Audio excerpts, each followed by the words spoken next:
The biggest Airbnb companies in the world are going out of business. Come outside, let me show you. This is nuts. You can actually see it from out here. This building over my shoulder, there were 2 entire floors that were Airbnbs while I lived there. The company was called The Guild. They've gone bankrupt. And over here next to the Ascent, there was a company called Lyric. They're out of business. Currently, there are Airbnbs in the Ascent that are going under as we speak, and there are hundreds more down the street here at the Butler Brothers, where majority of those hosts can't afford to pay their rent. They're probably going to default too. And that's just in Dallas. There are national brands like Stay Alfred and Front Desk who filed for bankruptcy. Companies like Sonder went public for $1.8 billion, and now they're worth less than $70 million. There are co-hosting companies downsizing like Vacasa. Their competitor Zeus has already gone out of business.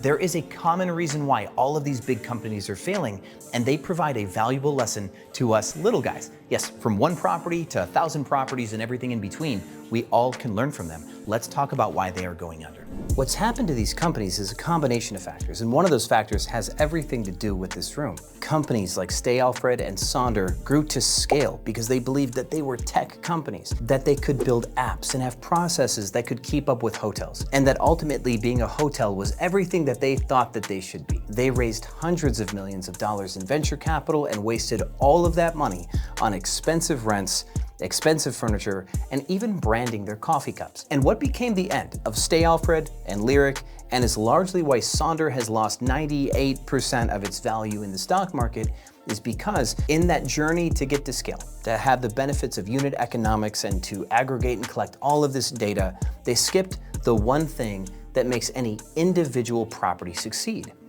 It's desirable. This is a bathroom in Matera, Italy, one of the oldest cities on the planet. And what makes this property so attractive is just like the city is known for, this property is built into the caves, like people used to live in for the last 10,000 years.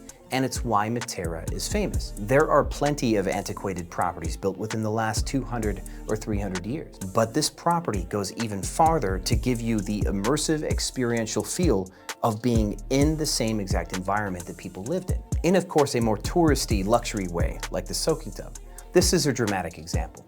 People in inner cities don't necessarily build cave properties, which if the city's big enough, you could probably build anything unique and people would desire it. So somewhere like Chicago or Dallas or Miami, yeah, you could probably build a cave property and people would book that property, absolutely. But Stay Alfred, Sonder, Lyric, Domio, all of them just went for what they believed to be profitable, efficient interior design.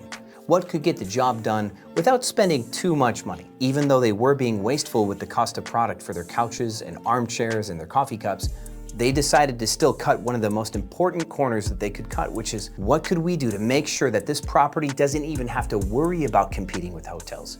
Unit economics aside, how do we make a truly unique experience on Airbnb or VRBO? And because they skipped this step, and so many hosts did not, after the COVID boom started to cool off and people were traveling less, there was so much supply on Airbnb and VRBO that people got to choose the properties that they fell in love with and still had them at a great price. Hosts were learning to drop their prices to make sure that they got full.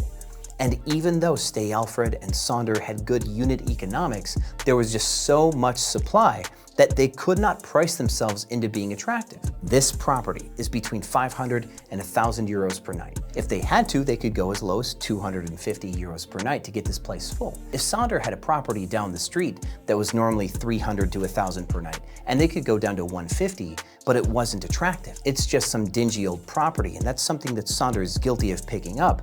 You can't drop the rate enough to make somebody not want to pick this property if 250 euros is in their budget. Against Sonder, a property like this wins. They're the first booked at a high price in peak season when everybody wants to be here, and Sonder gets to make some money too in peak season with their less attractive property. But when push comes to shove, and there's so much inventory in the market, and operators know to drop their rates in slow season, Sonder no longer has the advantage. People can afford the nicer place for just a little bit more, and that's where they're dying off. And this is a lesson that some operators are learning midstream.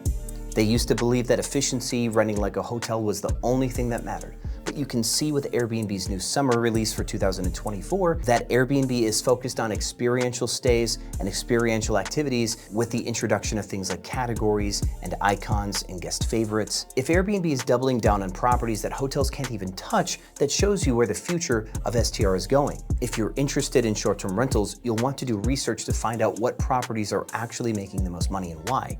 If you can figure out why listings are making money and why people like specific listings, that'll be everything you need to know to start your first property in 2024, 2025. And if you're interested in learning my methodology for market research, I have a webinar called Gap Market Research. There's going to be a link for you to learn more down below. In summary, I think a lot of people are happy to see that this is happening, that these big corporations that have thousands of units are suffering because they lost the magic of the industry.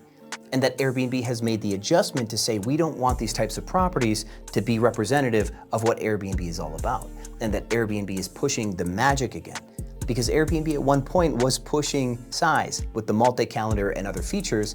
They thought that companies like Sonder were their future, and they learned a hard lesson there. But I'd like to know if you think that I missed anything on this, because I, as an Airbnb host myself, have my own opinions in the space, and where I see things going is a little bit biased based on my own successes as well. So if you think there's more to this story about why Stay Alfred and these hosts with thousands of keys are suddenly going out of business, please let me know down in the comments, and I'll do more research on this. Thank you for watching as always, my friends, and I will see you on the other side.